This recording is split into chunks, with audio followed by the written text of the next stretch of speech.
പ്രിയമുള്ളവരെ, വചനജ്വാല 1583 ദിനത്തിലേക്ക് പ്രവേശിക്കുന്ന ഇന്ന് ഡിസംബർ 31 ബുധനാഴ്ച എല്ലാവർക്കും ഏറ്റവും സുന്ദരമായ ഒരു സുപ്രഭാതം ആശംസിക്കുന്നു. നമ്മൾ ഇന്ന് ഒരു വർഷം നമ്മളിൽ നിന്ന് വിട പറയുകയാണ്.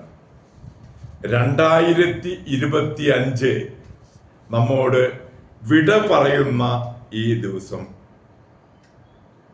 ഒരു വർഷത്തിന്റെ അവസാനത്തിൽ എത്തി നിൽക്കുമ്പോൾ ഈ ഒരു വർഷക്കാലം ദൈവം നമുക്ക് കനിഞ്ഞു നൽകിയ ഓരോ അനുഗ്രഹങ്ങളെ പ്രതിയും നമുക്ക് ദൈവത്തിന് നന്ദി പറയാം. എല്ലാ അനുഗ്രഹങ്ങളും സന്തോഷത്തോടെ നമുക്ക് അനുസ്മരിക്കാം.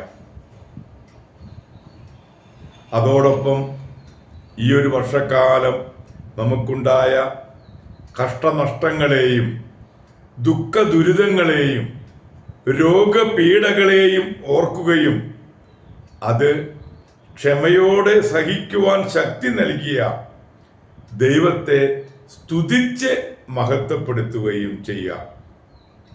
പുതിയ ഒരു വർഷത്തിൽ സകല നന്മകളും സൗഭാഗ്യങ്ങളും എല്ലാവർക്കും ഉണ്ടാകട്ടെ എന്ന് ആത്മാർത്ഥമായി ദൈവത്തോട് പ്രാർത്ഥിക്കുകയും ചെയ്യുന്നു.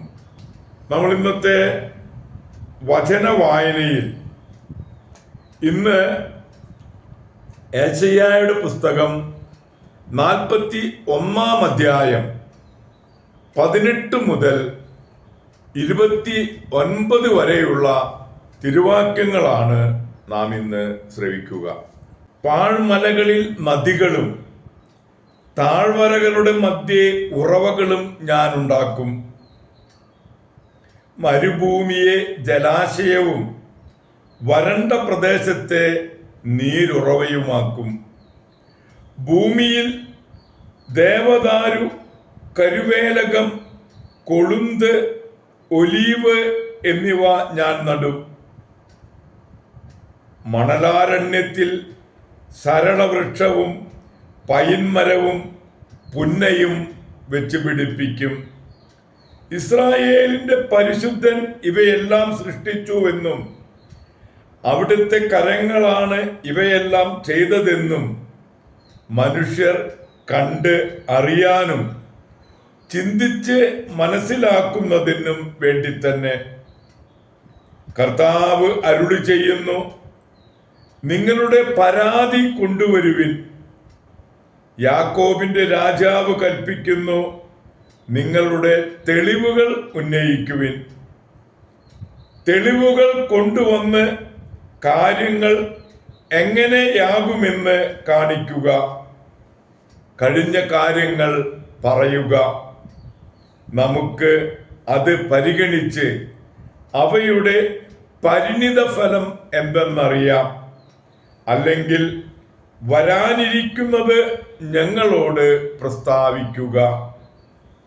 നിങ്ങൾ ദേവന്മാരാണോ എന്ന് ഞങ്ങൾ അറിയേണ്ടതിന് സംഭവിക്കാനിരിക്കുന്നതെന്തെന്ന് ഞങ്ങളോട് പറയുവിൻ.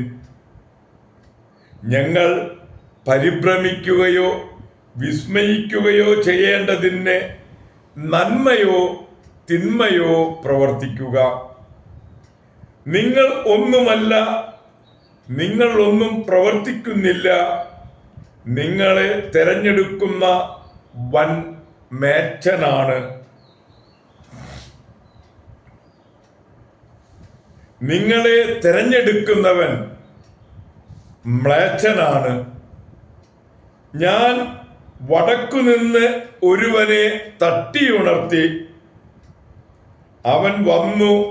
കിഴക്ക് നിന്ന് ഞാൻ അവനെ പേര് ചൊല്ലി വിളിച്ചു.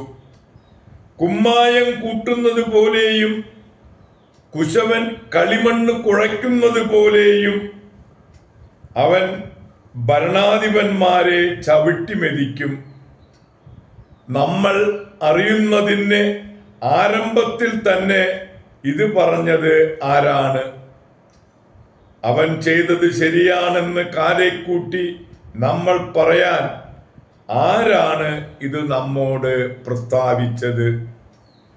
ആരും അത് വെളിപ്പെടുത്തുകയോ മുൻകൂട്ടി പറയുകയോ ചെയ്തില്ല. ആരും കേട്ടുമില്ല. ഞാൻ ആദ്യം സിയോനെ ഈ വാർത്ത നൽകി, ഈ സദ്വാർത്ത അറിയിക്കാൻ ജെറൂസലേമിലേക്ക് ഞാനൊരു ദൂതനെ അയക്കും. ഞാൻ നോക്കിയപ്പോൾ ആരെയും കണ്ടില്ല. എൻ്റെ ചോദ്യത്തിന് ഉത്തരം നൽകാൻ അവരുടെ ഇടയിൽ ഒരു ഉപദേശകനുമില്ലായിരുന്നു. അവരെല്ലാവരും മിഥ്യയാണ്. അവർ ഒന്നും പ്രവർത്തിക്കുന്നില്ല. അവരുടെ വാർപ്പ് വിഗ്രഹങ്ങൾ കാറ്റുപോലെ ശൂന്യമാണ്. ദൈവത്തിൻ്റെ തിരുവചനമാണ് നാം ശ്രവിച്ചത്. പ്രിയമുള്ളവരെ, ആഗോള കത്തോലിക്ക സഭയിൽ ഇന്ന് കോൺസ്റ്റന്റൈൻ ചക്രവർത്തിയുടെ 314 വിളംബരം വഴി സ്വാതന്ത്ര്യം പ്രാപിച്ച തിരുസഭയുടെ പ്രഥമ മാർപ്പാപ്പയായ വിശുദ്ധ സിൽവസ്റ്റർ പാപ്പായുടെയും കന്യകയായ വിശുദ്ധ കാതറിൻ ലെബൂറിൻ്റെയും തിരുനാളാണ് ഇന്ന് നമ്മൾ ആഘോഷിക്കുക. സിൽവസ്റ്റർ മാർപ്പാപ്പ ഒരു റോമാക്കാരനായിരുന്നു.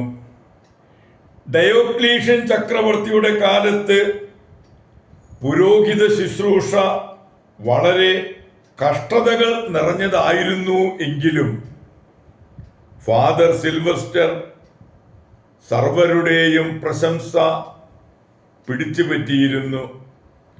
314 മെൽക്കിയാസത്ത് മാർപ്പാപ്പ അന്തരിച്ചപ്പോൾ സിൽവസ്റ്ററിനെ മാർപ്പാപ്പയായി തിരഞ്ഞെടുത്തു.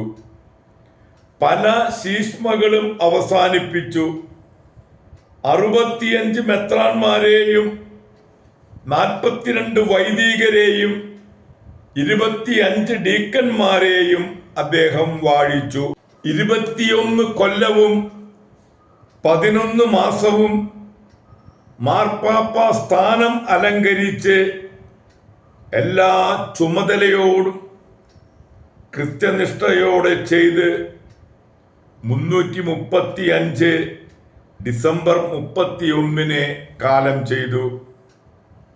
പ്രിയമുള്ളവരെ, 313 വിളംബരം മൂലം സ്വാതന്ത്ര്യം പ്രാപിച്ച തിരുസഭയുടെ പ്രഥമ മാർപ്പാപ്പയായ വിശുദ്ധ സിൽവസ്റ്റർ പാപ്പായുടെയും കന്യകയായ വിശുദ്ധ കാതറിൻ ലൂബറിൻ്റെയും മധ്യസ്ഥം യാചിച്ച് ഇന്നത്തെ ഈ നല്ല ദിവസത്തിലേക്ക് നമുക്കെല്ലാവർക്കും പ്രവേശിക്കാം. എല്ലാവർക്കും നല്ല ഒരു ബുധനാഴ്ച ആശംസിക്കുന്നു. ദൈവം നമ്മെ ഓരോരുത്തരെയും സമൃദ്ധമായി അനുഗ്രഹിക്കട്ടെ. നമ്മൾ നാളെ ഒരു പുതിയ വർഷത്തിലേക്ക് 2026 പ്രവേശിക്കുന്ന പൊൻസുദിനം കൂടെയാണ്. ഈ പുതിയ വർഷത്തിൽ സകല നന്മകളും സൗഭാഗ്യങ്ങളും എല്ലാവർക്കും ഉണ്ടാകട്ടെ എന്ന് ആശംസിക്കുകയും പ്രാർത്ഥിക്കുകയും ചെയ്യുന്നു. ദൈവം നമ്മെ ഓരോരുത്തരെയും സമൃദ്ധമായി അനുഗ്രഹിക്കട്ടെ.